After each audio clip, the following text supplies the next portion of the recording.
안녕하세요. 저는 몇 해 전 이혼에 성공한 돌싱 30대 후반의 여성입니다. 마흔을 눈앞에 두고 나니 이런저런 추억을 떠올리다가 이혼 때의 일이 생각나더군요. 지금껏 모두 잊고 지냈는데, 아니, 덮어두고 지냈다는 게 맞을 거예요.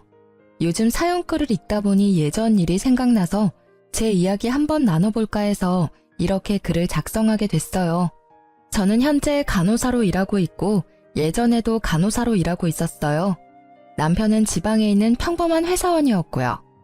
무엇이든 평범한 저희들에게는 신기한 인연이 있었어요. 가끔 병원에서 일하는 젊은 간호사들은 환자분들한테 간혹 자기 아들이나 손주와 만나보지 않겠냐는 권유를 받게 돼요. 반은 떠보기 위한 말이니 보통은 거절하죠. 그런데 소개팅으로 남편과 만나 결혼을 하기로 하고 남편의 조부모님을 뵙는 순간 깜짝 놀랄 수밖에 없었어요. 병원 오실 때마다 우리 손주 만나보라고 하던 할머니셨거든요.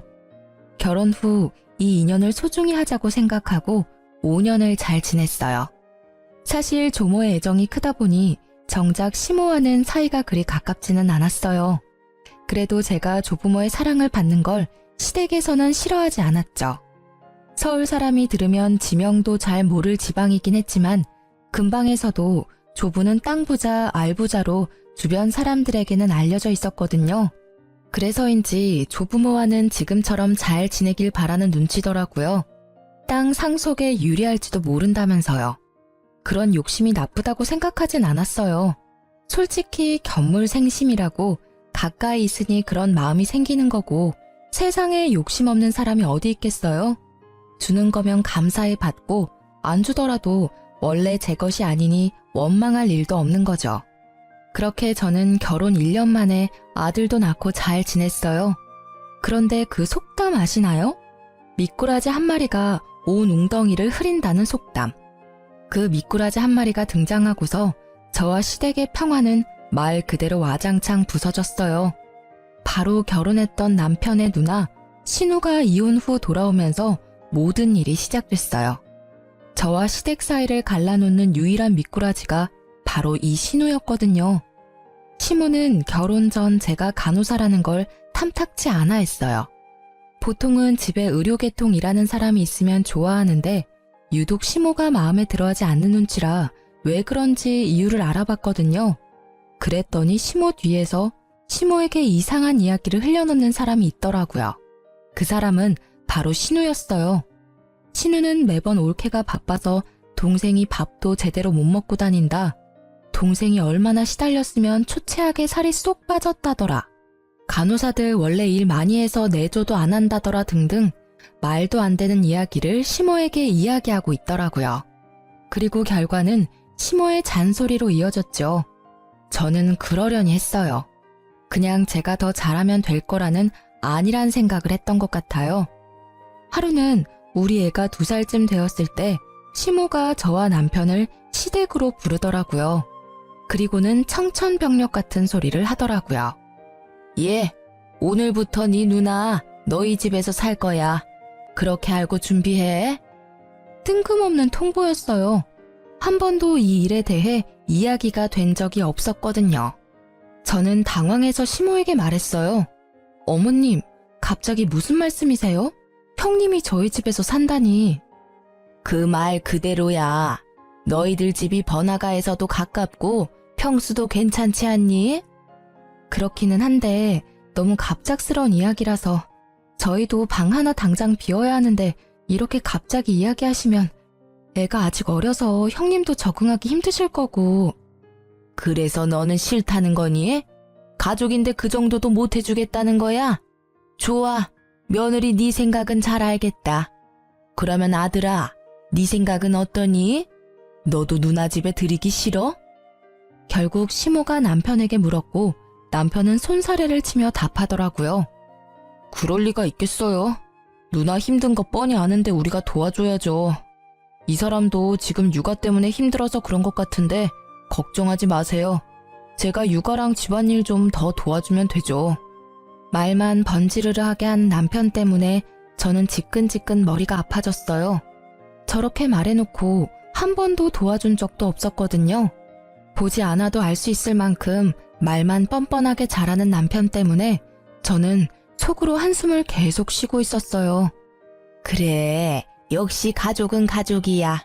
며느리가 가족이 되려면 앞으로 시간이 오래 걸리겠구나.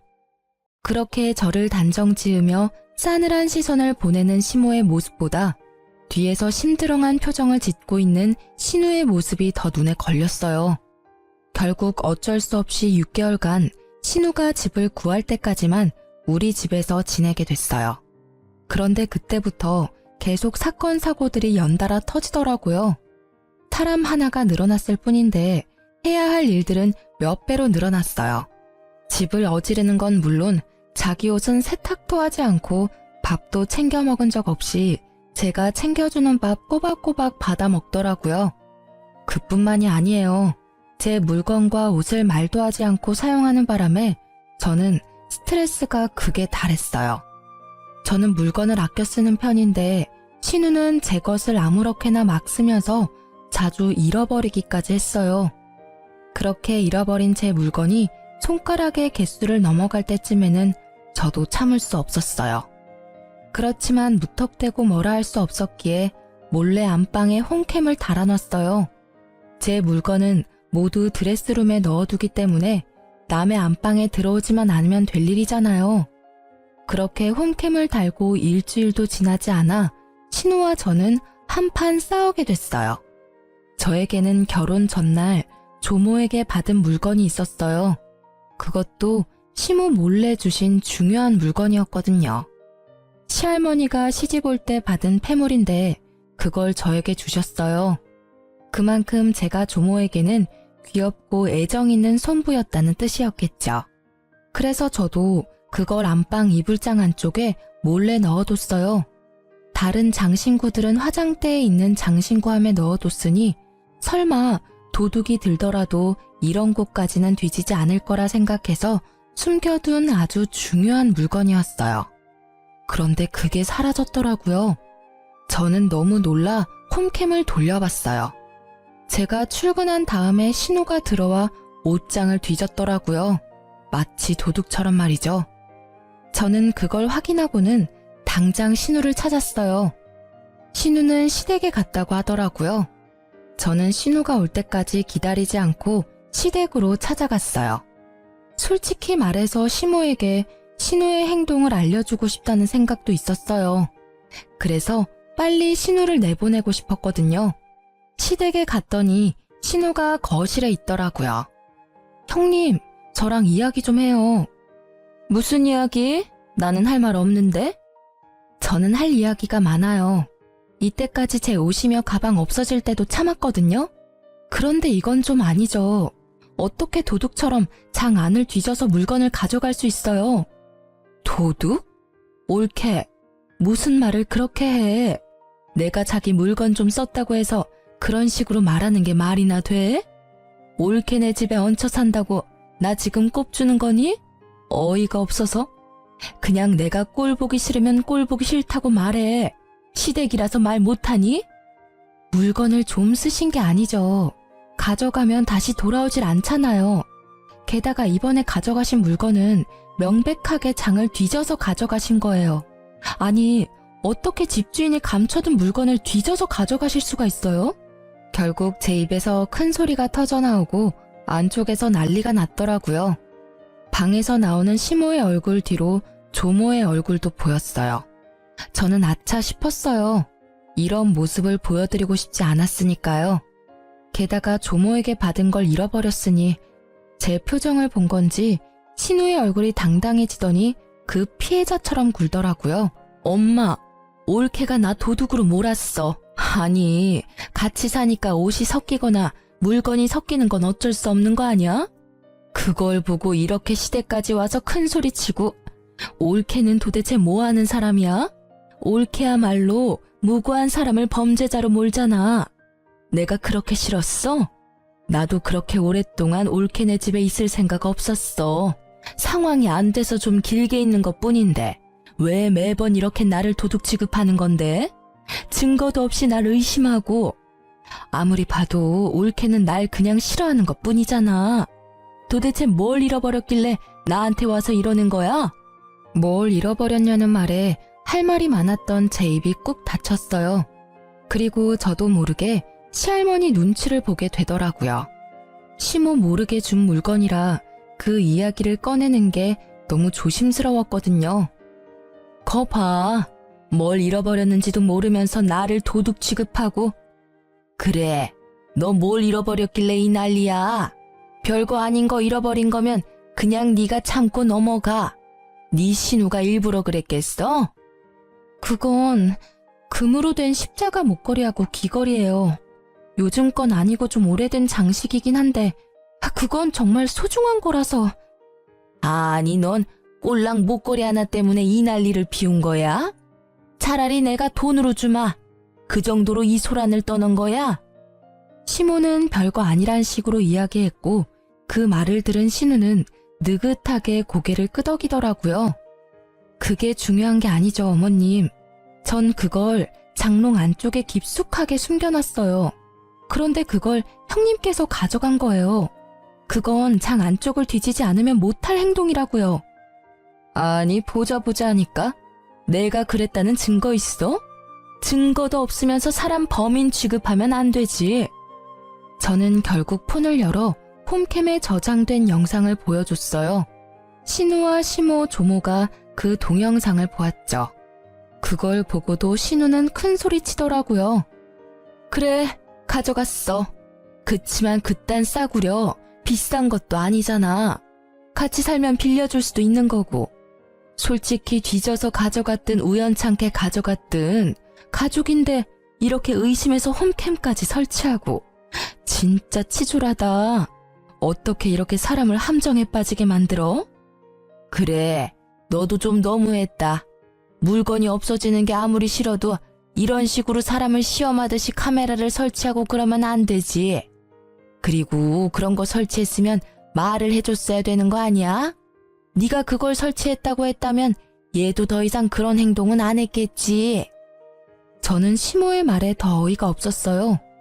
그게 무슨 말씀이세요? 제가 카메라를 설치하든 말든 카메라에 대해 말하든 말든 그런 행동은 전혀 해서는 안 되는 나쁜 일이죠. 다른 사람의 물건에 손을 대면 안 된다는 거는 기본적인 거라고요. 저만 이 상황이 이상한 거예요? 정말 이상했어요. 시모도 신우도 그걸 전혀 이상하다고 생각하지 않는다는 것이요. 그렇지만 그곳에는 조모도 같이 계셨잖아요. 결국 조용하게 듣고만 있던 시할머니가 신우에게 말했어요. 너 저 물건 정말로 가져갔니? 잠깐만 빌릴 생각이었어요. 솔직히 그렇게 예쁘고 귀한 것도 아니고 왜 장 안에 숨겨놨는지 이상할 정도로 옛날 물건이었다고요. 저도 눈이 있는데 그딴 걸 하고 싶었겠어요? 그럼 대체 왜 가져간 거예요? 디자인도 옛날 거고 예쁘지도 비싸지도 않은데 그냥 놔두셨으면 될 일이고 애초에 뒤지지만 않았어도 그냥 올케가 애지중지하는 거라 궁금했던 것뿐이야. 그럼 지금 당장이라도 돌려줘요. 그딴 거 어디 있는지 내가 알게 뭐야? 그게 뭔데 나한테 이러는 건데? 그거 내가 손부 결혼식 전날에 너희들 몰래 준 폐물이다. 내가 물려받아서 가지고 있던 거 그거 줬어. 그러니까 지금 당장 내놓는 게 좋을 거야. 네 눈에는 싸구려처럼 보여도 나는 그걸 내 시어머니한테 물려받았으니까. 시할머니의 말에 신우는 물론 시모의 얼굴까지 하얗게 질렸어요. 저는 잃어버린 것도 죄라는 마음으로 고개를 숙였어요. 그런데 조모의 말에 신우의 변명이 더 웃겼어요. 할머니, 제가 그냥 판 거 아니에요. 올케가 나한테 돈을 안 줘서 그런 거라고요. 집에 돈이 있는데 나한테 한 푼도 안 주니까. 너 지금 그걸 말이라고 하는 거니?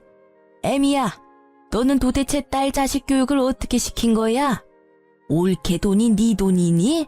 거기다 돈 맡겨놨어? 지금 그 집에 식충이처럼 들어가 살면서 숙박비 한 푼도 안 주는 네가 돈을 왜 요구해? 조모의 호통에 시모의 어깨가 더 쪼그라들었죠. 그러나 시모의 얼굴은 좋지 않았어요. 혼나서라기보다는 며느리 앞에서 조모에게 혼나는 게 자존심 상한 것처럼 보였거든요. 긴 말할 것도 없고 그 물건 당장 찾아와. 어디다 팔았는지는 모르겠지만 그거 안 가져오면 우리 재산은 너희 집에 한 푼도 안 줄 거야. 결국 상속이라는 히든 카드를 꺼내들자 시모의 얼굴이 더 급해졌어요. 얘, 너 어디다 팔았는지 빨리 말해. 이러다가 진짜 네 아빠한테 혼날지도 몰라. 어서. 아이씨, 왜 나만 갖고 그래? 내가 뭘 그렇게 잘못했다고. 그렇게 따지면 우리한테 아무 말 안 하고 올케한테만 그 귀한 걸 물려준 할머니한테도 잘못 있는 거 아니냐고. 얘가 정말 못하는 소리가 없어 할머님한테. 그래, 말 잘했다. 네가 이러는 걸 내가 모를 줄 알았냐? 그래서 그 귀한 걸 너희한테 안 물려준 거다. 그리고 너 당장 그 집에서 나와. 애미 너는 책임지고 네 딸 집에 붙들어 놔. 결국 신우는 조모의 말 한마디로 저희 집에서 나가서 시댁에 들어가게 됐어요. 그러나 신우와 시모는 제가 조모의 사랑을 더 많이 받는다는 것과 저 때문에 그들이 조모에게 찍혔다는 말도 안 되는 이유로 저를 더 경계하더라고요. 게다가 이 사실을 알게 된 남편은 그 와중에 저를 탓하더군요. 조용히 넘어갈 수 없었냐고요. 그렇게 한 소리 들었지만 저는 몸과 마음이 너무 홀가분했어요. 신우가 집에 없다는 이유만으로 저는 마음의 위안을 얻었어요. 그리고 그렇게 신우가 나가고 평화를 되찾은 줄 알았던 제게 다시 한번 큰일이 닥쳤어요. 이번에는 시댁이 아니라 친정이었죠. 아버지가 지병으로 수술을 받아야 하셨거든요. 어려운 수술에 아버지는 보험도 크게 들어놓지 않아서 수술비가 꽤 모자라겠더라고요. 결국 돈이 부족해서 남편에게 부탁했어요. 여보, 혹시 모아놓은 돈 좀 있어? 내가 모은 돈으로는 아빠 수술비에 많이 모자라서. 뭐? 난 모아놓은 돈 없는데? 딱 이 말이 끝이었어요. 많이 나쁘시냐, 어떤 수술이냐 물어보지도 않더라고요. 그러지 말고 여기저기 한번 알아봐줘. 나중에 내가 다 갚아줄게. 한 번만 좀 도와줘봐. 아니, 도와줄 방법이 없는데 어떻게 도와줘? 나도 지금 먹고 죽을 애도 없는데 어디다가 빌려? 엄마는 이미 너한테 빈정 상한 지 오래라 안 빌려줄 것 같고. 그러면 당신만 괜찮으면 엄마를 우리 집에서 모실 수 있을까? 엄마네 집을 팔고 그 돈으로 수술비하고 남은 걸로 전세 얻으면 될 것 같거든. 그때까지만이라도 우리 집에서 엄마 모시면. 뭐? 장모님을 어떻게 모셔? 난 내 집에 다른 사람 있는 거 불편해서 안 돼. 게다가 장모님이라니. 넌 내 생각은 안 해? 아무리 봐도 나는 불편한 관계일 수밖에 없잖아. 기분이 너무 나쁘더라고요. 신우가 우리 집에 왔을 때는 가족이니 어쩌니 하며 환영하더니 장모 모시자니 안 된다며 질색팔색하는 모습을 보니 정이 뚝 떨어지더라고요. 그렇지만 이해하려 노력했어요. 제가 시댁을 어려워하는 것만큼 남편에게는 처가가 어려울 거라고 생각하기로 했어요. 내가 싫어하는 짓을 남편한테 시키는 건 좀 아니라고 생각했거든요. 그래서 골똘히 생각하다가 10년이나 다니던 직장을 퇴사하기로 했어요. 돈이 필요해서 일을 그만둔다는 것 자체가 무척 부끄러운 일이지만 아버지가 아프니까 어쩔 수 없잖아요. 그리고 그렇게 퇴사를 하고 받은 퇴직금을 아버지 수술비에 보탰어요. 그렇지만 결국 아버지는 돌아가시고 말았어요. 저는 아픔과 슬픔을 동시에 느꼈지만 그와 함께 분노도 같이 느껴야 했어요. 친정아버지가 아플 때 단 한 번도 병원에 와보지 않은 남편 때문에요. 매번 내가 같이 가자고 해도 불편하다는 말로 거부하던 남편이었어요. 그때는 이해했지만 아버지가 돌아가시고 나니 화가 확 치밀어 오르더라고요. 그렇지만 참았어요. 아버지 상중이었잖아요. 그렇게 돌아가신 아버지의 입원비도 제 퇴직금으로 지급하고 나니 남는 돈은 그다지 없더라고요. 그렇지만 아버지가 사망보험금은 많이 들어뒀더라고요. 어머니가 그걸로 제가 쓴 퇴직금만큼의 비용을 돌려줬어요. 그리고 나머지 보험금의 절반을 뚝 떼서 저에게 더 얹어줬죠. 힘들 때 믿을 건 딸뿐이라고 이야기하면서요. 그 사망보험금을 받으면서도 얼마나 마음이 아프던지. 이걸 쓰는 일은 없을 거라는 생각으로 집으로 돌아오고 며칠이 지나서 남편이 저를 붙잡고 할 이야기가 있다고 하더라고요. 저기, 당신한테 상의할 일이 있는데 우리 집을 좀 팔아야 할 것 같은데. 뭐? 갑자기 그게 무슨 소리야? 집을 팔자니. 당신 나 몰래 대출 받았어? 아니면 도박? 아님 사고라도 쳤어? 아니야. 날 뭘로 보고 그런 소리를 해? 그건 아니고 내가 돈이 좀 필요한데 지금 당장 돈이 없으니까 집을 팔자는 거지. 그 돈은 반으로 나눠 갖고. 아니 그러니까 이유가 뭔데? 돈을 어디에 쓸지 알아야 팔지 말지 답을 할 거 아니야. 그만큼 중요한 일이면 내가 알아야 되지 않겠어? 사실은 누나가 본가에서 나오고 싶어 하는데 돈이 없잖아. 그래서 나더러 좀 빌려달래. 물론 공짜로 빌려주는 건 아니고 이자 빵빵하게 쳐서 돌려준다는데 솔직히 나쁘지는 않잖아. 우리야 집 팔고 합가하면 돈 나갈 것 없고 나중에 그 돈 다 이자 붙어서 돌아오면 그게 투자지. 저는 남편의 말에 화가 머리끝까지 났어요. 본가에서 나오고 싶다는 신우의 말에 여기까지 휘둘리는 남편의 모습을 보고 어이가 없었어요. 미쳤어? 형님이 독립을 하고 싶으면 형님이 돈을 벌어서 나가면 될 일이지. 왜 네가 돈을 줘? 그리고 이자를 빵빵하게 쳐서 돌려줘? 그 말을 믿어? 당신 아직도 몰라, 당신 누님을? 우리 돈 가져가면 안 갚을 게 뻔하잖아. 형님 마인드 기억 안 나? 내 물건도 자기 물건이라고 생각하는 사람이야. 게다가 장 안에 있던 물건까지 뒤져서 팔았던 사람이라고. 돈 되는 일이면 도덕이고 뭐고 아무것도 없는 사람. 당신 돈이라고 다르겠어? 이대로 집 팔면 우리한테는 아무것도 안 남는 거야. 게다가 합가라니. 당신 저번에 우리 엄마랑 잠시 살자고 했을 때 싫다며. 나도 싫어. 시어머니 모시고 사는 거 싫다고. 나한테는 가족이잖아. 그리고 누나도 그런 마음으로 당신한테 그런 거 아니라고. 뭐 합가가 싫으면 장인어른 사망보험금 받은 거 나눠주면 우리 집 안 팔아도 되긴 해. 그럼 합가 안 해도 되고. 말 조심해. 제정신이야?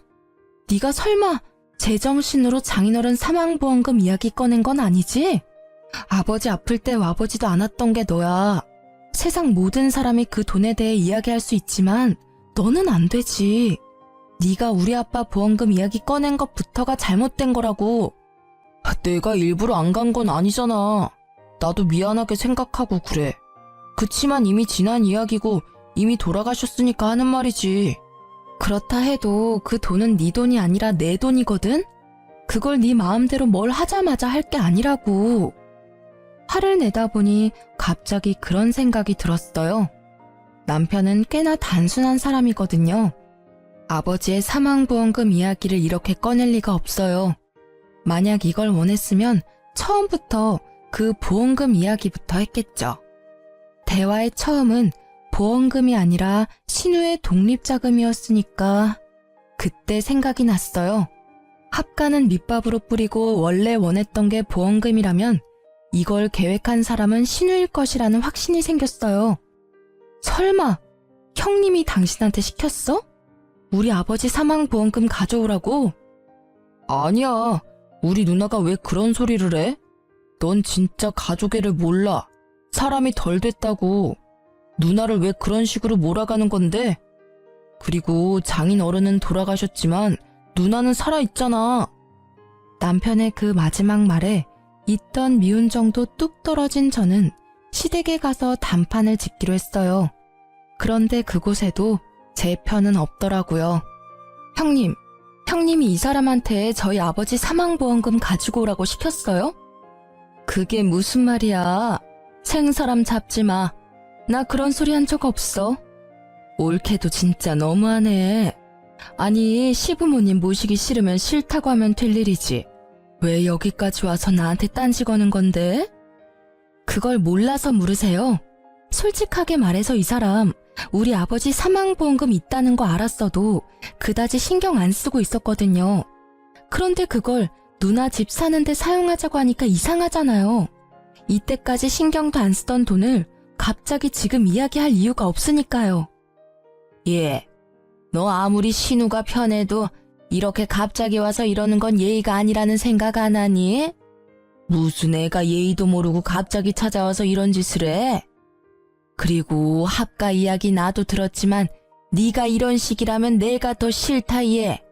사람을 무슨 보험금 노리는 나쁜 사람들로 몰아?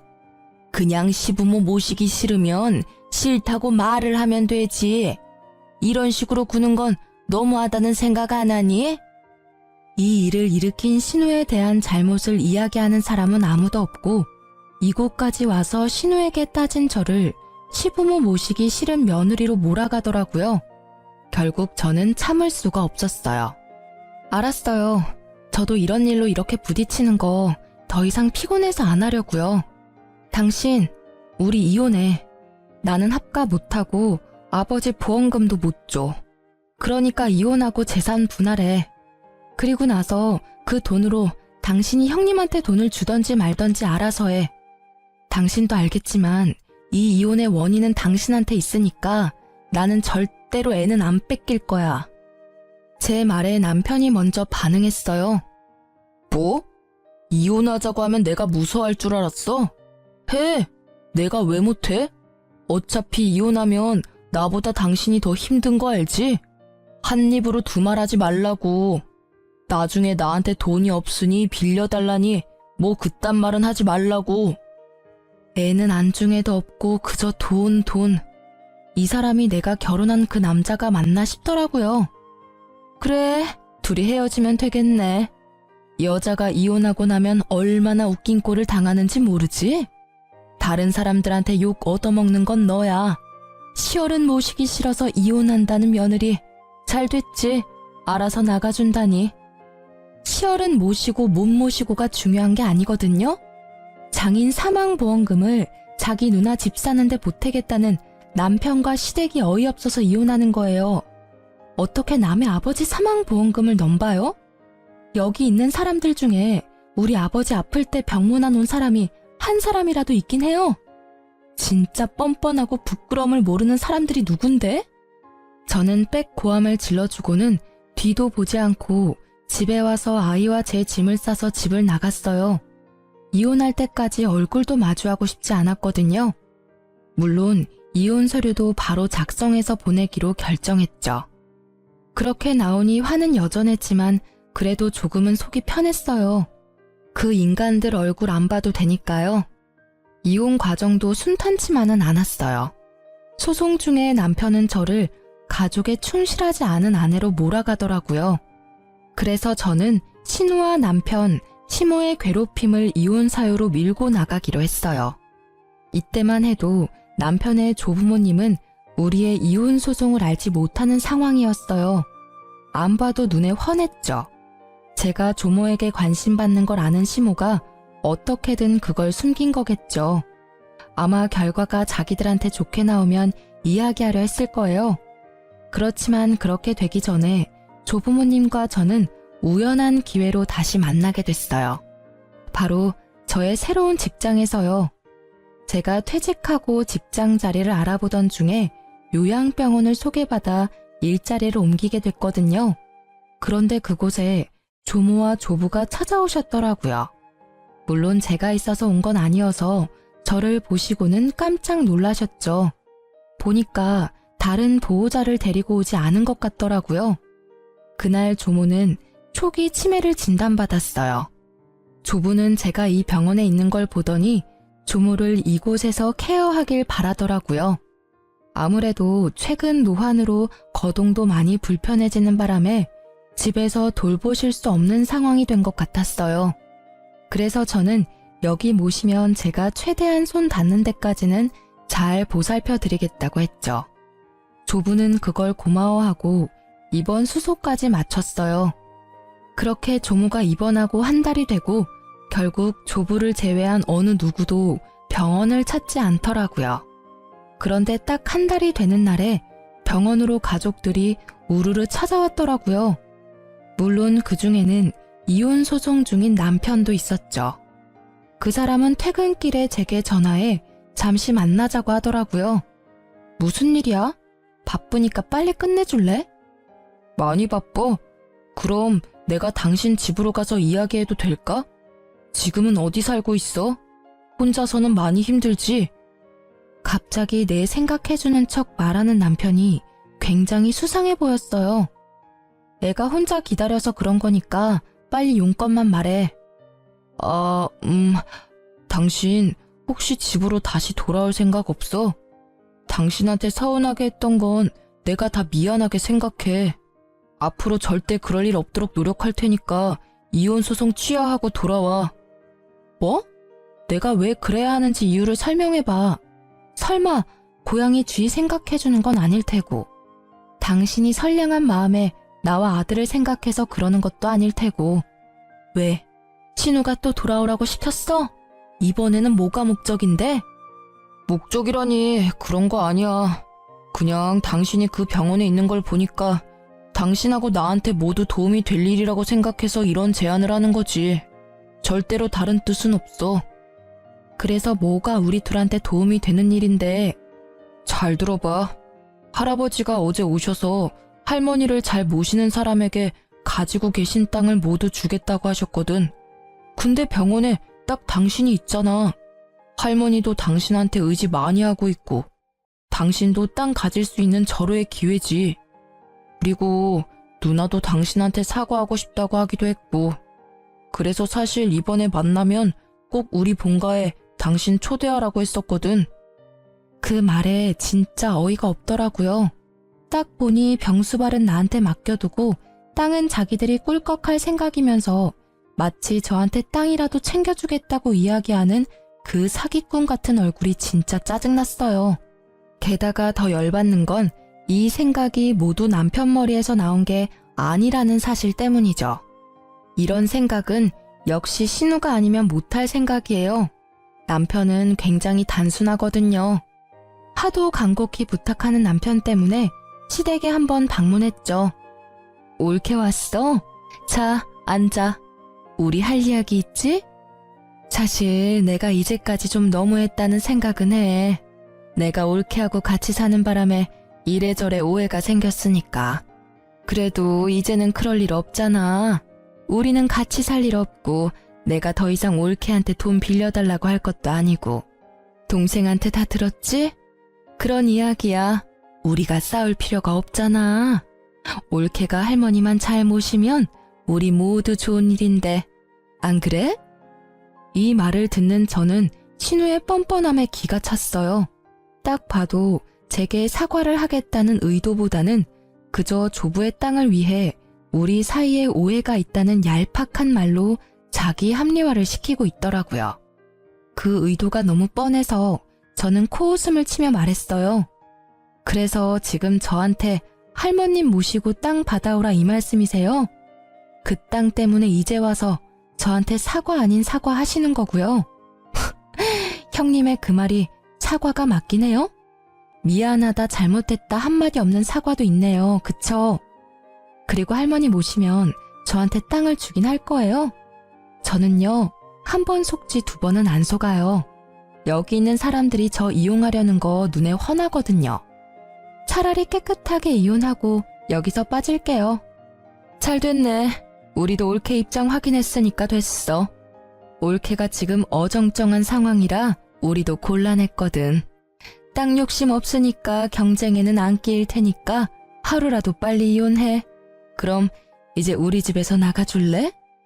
제가 하지 않겠다고 말하니 아주 빠르게 제 집에서 나가라며 사람을 잡상인 취급하는 신우를 보며 저는 고개를 저으며 밖으로 나왔어요. 이 사람들은 그저 혹시라도 저한테 땅이 돌아갈까봐 걱정하며 제 생각을 확인하려던 거였더라고요. 그리고 그렇게 이혼 소송은 굉장히 빠르게 진행됐어요. 오래 걸릴 거라고 생각했는데 신우가 저와 남편이 연결되어 있으면 땅이 혹시라도 저한테 올지도 모른다는 생각이었던 것 같아요. 그래서 소송은 제가 원하던 대로 마무리가 잘 됐어요. 저는 재산 분할을 받았고 아버지의 사망보험금 받은 걸로 새로운 집을 얻었죠. 그런데 얼마 지나지 않아 그 사람들이 그렇게 걱정하던 일이 제게 벌어졌어요. 조부가 저를 댁으로 부르더라고요. 저는 조부가 증손을 보고 싶어 한다고 생각해서 아들을 데리고 갔는데 거기에는 이미 성객들이 있더라고요. 시부모와 신우, 전남편까지요. 내가 오늘 이야기를 들었는데 너희들 이혼했다는데 그게 맞냐? 네, 할아버지. 저희 이혼하고 이제 남입니다. 그런데 이 사람은 왜 부르셨어요? 그래, 그게 사실이었구나. 그렇다면 내가 가진 땅 하나를 손부에게 줄 생각인데. 할아버지, 말씀은 똑바로 하셔야죠. 손부라니, 여기 손부가 어디 있어요? 쟤는 남남이라고요. 동생이랑 이혼하고 아무것도 아닌 사람이요. 그렇다고 저기 있는 증손이 내 핏줄이 아닌 건 아니지 않냐? 안 그러냐? 그 말에 아무도 대답을 못했죠. 결국 제가 말을 했어요. 할아버님, 그 땅은 안 받을게요. 그러지 않으셔도 할머님은 잘 모실 테니까 저한테 그럴 의도로 주시겠다는 거면 저는 안 받을게요. 너도 내 말을 못 알아듣는구나. 나는 너에게 땅을 주지만 내가 너에게 땅을 주는 건 네 아들인 내 증손한테 주는 거야. 그러니까 네가 받겠다 안 받겠다 할 게 없는 거지. 조부의 그 말에 저는 할 말이 없더라고요. 결국 신우가 그 말에 화가 뻗쳤는지 저에게 소리치더라고요. 이 여우 같은 게 할아버지를 어떻게 꼬신 거야? 너 일부러 그 요양병원 간 거지? 그래서 할아버지 할머니 오기 기다린 거지? 다 계획적인 거 아니야? 설마 이런 걸 예상하고 친권 받아간 거니? 저는 이 상황이 그냥 웃겼어요. 조부가 주겠다는 땅은 아주 작은 평수의 노른자 땅도 아니었어요. 당시에는 시가도 얼마 나가지 않는 땅인데 그걸 빼앗겠다며 마치 제가 술을 쓴 것처럼 말하더라고요. 결국 조부의 입에서 호통이 터져나왔죠. 조용히 못해? 이 집구석을 이렇게 엉망으로 만든 게 누군지 내가 몰라서 잠자코 있는 줄 알아?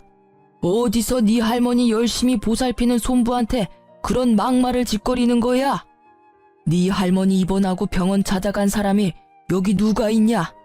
병원 한 번을 안 온 것들이 땅 이야기에 벌떼같이 달려드는 걸 보니 속이 타. 할아버지, 오해하고 있으신 거예요. 저희도 찾아갔는데 할아버지가 모르시는. 거짓말 좀 작작해라. 내가 바본 줄 알아? 너희 할머니가 치매라서 완전히 간 줄 알지? 아직 초기라서 멀쩡할 때가 더 많아. 너희들 하는 걸 보니 나 아플 때 병원 들어가면 너희들이 어떻게 할지 눈에 뻔히 보여. 내가 손부에게 땅을 준 건 너희들에게 보내는 경고야. 이번에 새로 유언장을 작성했고 거기에는 내가 죽을 때까지 나를 가장 잘 돌본 사람에게 내 전 재산을 물려주기로 했다. 그러니 그렇게 알고 있어. 조부의 말에 그 자리는 정적으로 가득 찼어요. 저를 탓하는 게 중요하지 않다는 걸 이제야 깨달은 가족들은 서로 눈만 굴리며 어떻게 해야 그 땅을 받을 수 있을지 생각하고 있는 것 같더라고요. 결국 그날 이후로 시댁 식구들은 제게 연락을 안 했어요. 그렇지만 전 남편은 제가 조모와 조부를 잘 모실 수 있다 생각한 건지 매번 연락해왔어요. 다시 한번 잘 생각해봐. 우리가 다시 합치면 할아버지 땅 고스란히 우리한테 들어올 거라니깐. 이것도 형님이 시켰어? 참 당신도 변함없다. 나는요, 장인어른 아플 때 코빼기도 보이지 않은 너 같은 인간하고 같이 사는 건 지옥이라고 생각하거든요. 그러니까 여기서 시간 낭비하지 말고 다른 여자 찾는 게 더 빠를 거야. 결국 그 뒤로 남편은 연락을 뚝 끊었어요. 그 몇 년 후 조모는 돌아가시고 조부도 병원에 입원하게 됐어요. 가족들의 반발에도 조부는 제가 있는 요양병원에 오게 됐죠. 시댁 식구들은 돌아가며 조부의 병문안을 오더라고요. 그 와중에 전 남편은 재혼을 해서 재혼한 아내를 데리고 왔더라고요. 알고 보니 요양보호사 자격증이 있더라고요. 그 여자가 아침부터 저녁까지 조부를 케어하더라고요. 딱 보니 그렇게 하면 조부의 땅을 자신이 가질 수 있을 거라 생각한 것 같더라고요. 자기는 온 지 10분도 안 돼서 바쁘다며 나가버리는 주제에. 그리고 한 달 뒤 전 남편이 조부를 보러 왔을 때 조부가 말하더라고요. 너는 네 아내만 보내면 네가 땅을 받을 수 있을 거라 생각한 모양인데 만약 계속 이렇게 손부만 보낼 시에 그 땅은 네 손부 명의로 줄 거다. 너한테는 한 푼도 안 줄 거야. 네가 나를 돌본 게 없으니 한 푼도 줄 필요가 없겠지. 안 그러냐? 결국 그 조부의 말에 대리인을 내세워 조부를 케어하던 시댁 식구들은 부랴부랴 병문안을 매일 번갈아가며 경쟁적으로 오더라고요. 그 전 남편의 재혼한 아내의 일도 알고 보니 형님이 그렇게 조종한 거였더라고요. 그 뒤로 조부는 요양원으로 들어가게 됐고 꽤 한참 뒤에 조부의 소식을 들었어요. 알고 보니 조부는 이미 자신의 모든 재산을 사회에 환원하기로 결정한 상태였더라고요. 일부러 가족들의 버르장머리를 고치려고 그런 거짓말을 해서 마지막까지 자신을 돌보도록 만든 거였더라고요. 결국 조부 임종 직후 자신들에게 떨어질 것이 단 하나도 없다는 걸 알게 된 가족은 닭 쫓던 개의 신세가 된 거였어요. 특히 조부 재산만 믿고 돈을 펑펑 쓰던 형님은 모든 것을 잃고 시댁에 다시 돈을 벌렸는데 시댁 또한 조부의 재산이 없다는 걸 알고서는 형님에게 줄 돈이 없다며 집에 오지 말라고 매몰차게 대했대요. 알고 보니 형님이 시댁에 갈 때마다 비싼 물건을 몰래 가져가 팔아버리는 바람에 집에 들어오지도 말라고 했다고 하더라고요. 솔직히 저한테 그런 짓을 했을 때 미리 손절하거나 따끔하게 이야기해뒀으면 그런 일 없었을 테지만요. 그리고 전 남편은 결국 두 번째 아내와도 이혼하고 나이 40에 부모 집에 같이 살게 됐다고 하더라고요. 재산 분할하면서 받은 돈은 신우에게 빌려줬는데 돌려받지 못했고 이후 조부의 유산을 기대하며 돈을 끌어다 쓰는 바람에 이쪽도 개털이 됐다고 하더라고요. 결국 김칫국부터 마시고 모든 걸 말아먹은 이 집안 사람들은 모두 빈털터리가 되고 서로를 못 믿는 상황까지 간 거죠. 이후에 우연한 기회에 전 남편을 만나게 됐는데 엄청 후회하고 있더라고요. 그때 당신이 옳았던 것 같아. 누나 말을 듣지 말았어야 했어. 내가 빌려준 돈은 여전히 갚지 않고 있고 나로도 모자라 어머니 아버지 재산까지 축 내고 있으니 내가 그때 왜 그랬는지 모르겠어. 진짜 귀신에라도 씌었던 것 같아. 남 탓할 게 뭐가 있겠어. 당신이 다른 사람을 보는 눈이 없었던 게 문제지. 솔직히 객관적으로 보면 그 당시 형님의 행동은 진짜 상식으로는 이해 불가능했어. 아무리 팔이 안으로 굽는 가족이라도 적정한 선이라는 게 있는데 그걸 한참 넘은 상태였는데 아무도 그거에 의문을 품지 않았으니까. 어떻게 보면 당신이 뿌린 씨앗이지. 당신은 나와 가정을 이루었는데 신우를 더 믿었잖아. 저는 그렇게 이야기해줬어요. 그게 사실이었으니까요. 진짜 신우라는 미꾸라지 한 마리가 이 집안을 온통 헤집어 놓고 사라진 거죠. 저는 이 집안과 더 이상 관련 없이 잘 지내고 있어요. 솔직히 이혼하면 힘든 일이 많다고 하지만 저는 마음이 편했어요. 제 몸은 일과 육아의 병행으로 힘들었지만 마음만은 너무 편안했거든요. 지금은 그 아들도 많이 커서 아들만 바라보며 살고 있어요. 재혼은 하고 싶은 마음이 들지 않더라고요. 그 사람을 못 잊는다는 그런 감상적인 이유 때문이 아니라 또 그런 모습을 볼까봐 걱정되는 마음이 있기 때문이에요. 그리고 지금은 아들에게만 집중하고 싶고요. 어떤 사람들은 그게 뭐가 재밌냐고 그래도 연애 정도는 하고 살라고 하는데 저에게는 지금 이 삶이 너무 재미있어요. 연애보다는 나를 만들어가는 시간이 더 의미 있고요. 이렇게 쓰고 보니 참 파란만장한 이혼이었네요. 지금 보니 웃기기도 하고 실소가 터지기도 하지만 당시에는 어찌나 스트레스를 많이 받았는지 몰라요. 혹시라도 이혼 위기에서 힘들어하는 분들이 보신다면 시간이 지나고 나면 이 모든 일들도 그저 하나의 사건에 지나지 않게 된다는 걸 알게 되실 거예요. 아픔은 아픔으로만 남지는 않더라고요. 두려움보다는 용기가 더 필요할 때도 있는 법이고요. 이렇게 길고 두서없는 글을 읽어주셔서 너무 감사해요.